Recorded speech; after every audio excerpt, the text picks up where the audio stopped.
This is Jason Ton, and I'm out of Nevada, and I want to talk about a couple things. So the first thing is going to be the state of Nevada Board of Counselors discipline, what that involves, and then I'll also talk about California and then impaired counselors. So for Nevada, on their official government site, there are only 2 counselors that have disciplinary actions against them. And the interesting thing is they do not say what for.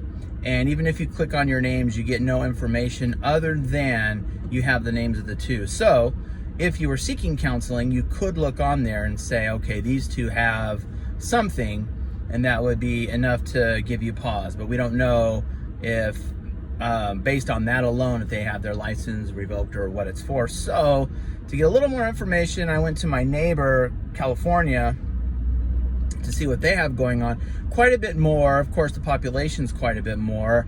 But again, they don't say what it's for in that area. They just list their names for disciplinary actions. And I thought it was interesting that it was kind of an even number of male and female. I honestly expected more males to be on there,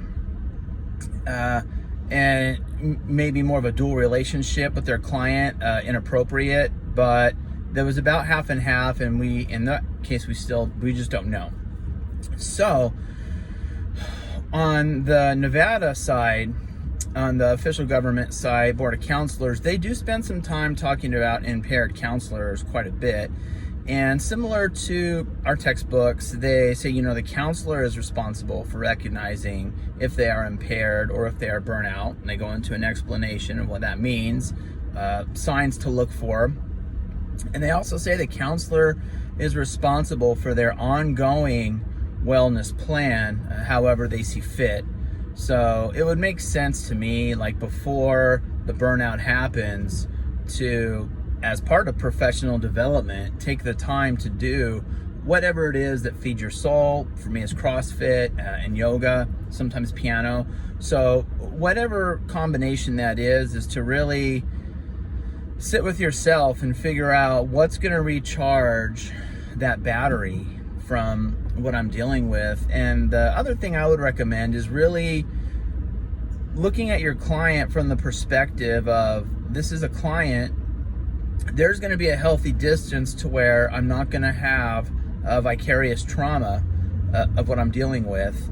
And I'm not so invested in the outcome that, say, for example, I'm counseling substance abuse, that if they relapse, which is highly likely, I'm not bummed out or taking it personal. It's understanding that this is part of their journey, and for that hour of the day, yes, I go on their journey with them, but ultimately we respect their autonomy, and whatever decision they make. Even though we present them with the best possible course, we understand they're human, we understand we are all sinners at heart. And so to know that ahead of time, I think, is going to prevent the burnout and prevent the counselor impairment process. Thanks for listening. I appreciate it. Thank you.